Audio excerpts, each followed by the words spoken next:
official welcome to my YouTube page, but welcome to my YouTube page. My name is Faith Saxon, and I just want to dive in.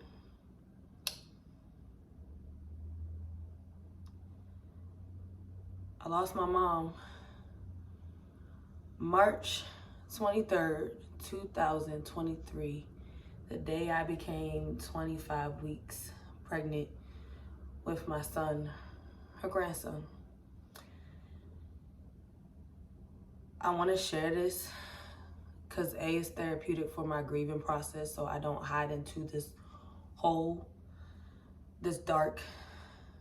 So I don't essentially allow the darkness to overtake me, because, so that's one. But I also want to showcase how God is still working in all of this, in this beautiful, beautiful and painful learning experience. God is still working, and that is the most important thing. My mother was a woman of faith, for those who do not know her. And March 23rd, 2023, although it was the darkest, saddest, painful day of my life, it was also the most peaceful one that doesn't even make logical sense. And that's how I know God is working. And testimonies are not for us to be the hero.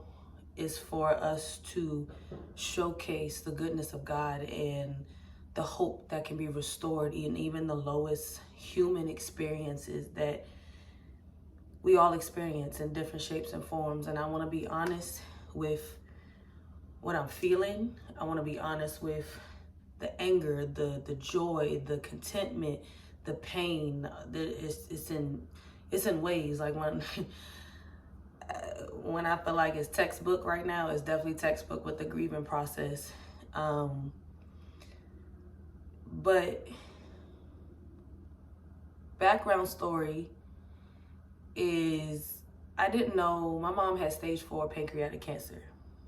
I didn't know that until the week before she passed. So honestly, that weekend, my cousins had come down from Maryland. I'm currently living in Charlotte. For those who don't know, been down here for 3 years with my husband. But they came down, and to be honest, I had received, God was definitely preparing me for this. I just didn't know to the intensity and what it would look like, because I remember months before all of this came about, before I even dive into that I didn't know, I got this thought, that was this random thought that came, like, what would you do without your mom? Something I was like, this is clearly anxiety. I don't understand. But that came about. Then my husband had asked me, what would you do if your mom was sick? This was maybe like January of this year. Logically, I don't want to hear that. You know, I'm 30 years old. You know, eventually death is inevitable. You don't want to think about sickness, but you know, there's not a bad thing to plan out certain things of what would happen. But I didn't want to hear that. Although I didn't want to hear it, we did talk about it. My mother was never one to allow people to take care of her. For those who do not know her, she was very much that strong, independent woman. The narrative that I'm personally trying to unlearn, but I also understand hers. That's all she knew, for whatever reasons. So there's empathy there. Then months, so that was that. Then months going by, she started acting weird. And I kept getting this gut feeling of, what is wrong? Something's going on. And maybe like a month before, we're in April or March now, the end of March. A month beforehand, I had called her, and she would respond back like 4 days later. Sorry, I'm experiencing like bathroom issues. Sorry, I'm experiencing this. And it just didn't make sense to me. And finally, I was able to get her on the phone, because she is not one to not answer a phone call, to answer a text. Might not be right away, but she's not one to take days. I asked her, what is going on? Do you have, are you missing your children? I'm out of state, I'm pregnant. My youngest brother, he's in college. Like, are you just missing us? or is there something going home with my stepdad and her? Like, her being her, she shrugged it off. She just was not making, you could tell she just was not being honest. But she was trying to not officially lie. I don't really know how to put into words. And then Tuesday, or 2 weeks ago, Tuesday, I believe that was the 20th. I don't remember the dates. Time is really crazy right now. It doesn't really matter. That was the last time I talked to her. So 2 weeks ago on Tuesday, I finally got an answer from her, or I finally got my answer. I contacted the school because I was like, this is months or this is weeks going by. She's acting weird. Only talk to her every blue moon. Called her job. Her job didn't. Her job, pregnancy brain. Her job said that she wasn't there. And you could tell there was a irkiness. There was a sadness. There was something was off.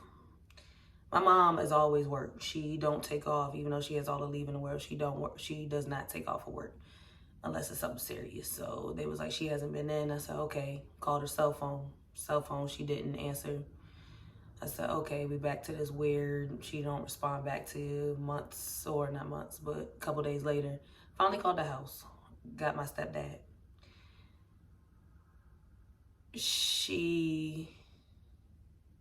He finally, there was an irkiness with him.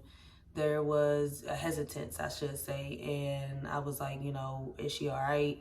She hasn't answered a phone call. He paused, and finally he said she's in the hospital. My worst fears had come. I said, okay. I was sitting in my car in the parking lot of my job, and I'm breathing. Tears are coming to my eyes, and, but I don't want to panic because I don't know. Regulation. And I said, what's going on? He says, I don't know. She don't tell me all of that. He said it was very much defensiveness. I understand why now, and that's going to come later. And, she has to run some tests. There was a fluid buildup. She had to get some fluid drained in her stomach. They'll not understand the why. I said, okay, weird. But you know what? I accepted it. Let's move on. Mind you, I had called her cell phone prior to that, and maybe like a couple hours later, she responds back with like a little GIF, like the Elmo GIF, and she was like, experiencing some issues with her gut, for lack of better words, I don't want to do TMI, but I felt isolated and anger towards it, because I felt like, I already knew she was in the hospital, and I felt like she was trying to diminish, belittle me, instead of just being honest. I'm 30 years old. Let's just come out with the truth. Again, I understand now, and that's gonna come, but these are the true feelings that I felt at the time. And I call her. She finally calls me back. She tells me about the fluid. Long story short, she tells me about the fluid thing. And I was like, why? She was like, we don't know the why. They're trying to take all these tests now. This is why I'm staying here. Pretty much make it seem like it's all okay. It wasn't until she breaks down. And I have never heard my mom cry with such an intensity the way that she did. I heard almost like her inner child, almost like just deep pain, like she knew something, but she didn't want to say it. And she said that, I didn't want to tell you. I didn't want to keep this from my kids. But, you're carrying my first grandchild. It was just a lot of uneasiness she was releasing. Of course, we cried together. And I said, Mom, I got you to the best of my ability. You just got to be honest with me. Like, it doesn't help to have this sense or this instinct that something is wrong, but then sit in the unknown and not really realizing, well, what is the actual truth? What is going on? Especially being pregnant. I said, however, I do understand why you did it. You were trying to protect me, a motherly instinct, something that as a mom to be, I'm starting to slowly get, not fully though. She said, I said to her, I realized, I didn't realize the intensity then. Moving forward, we go to the weekend. my cousins decided to come down. We had a great time. It was a good bonding experience. I haven't seen them in a while. I haven't had a lot of family from Maryland come down as often as I would like, but life is life. We, on Sunday or Saturday night, we were watching Puss in Boots, entertaining our inner child. That was always the thing we like to do, watch Disney movies. And I received a call from my aunt. I feel like I'm skipping some things, but it's okay. I received a call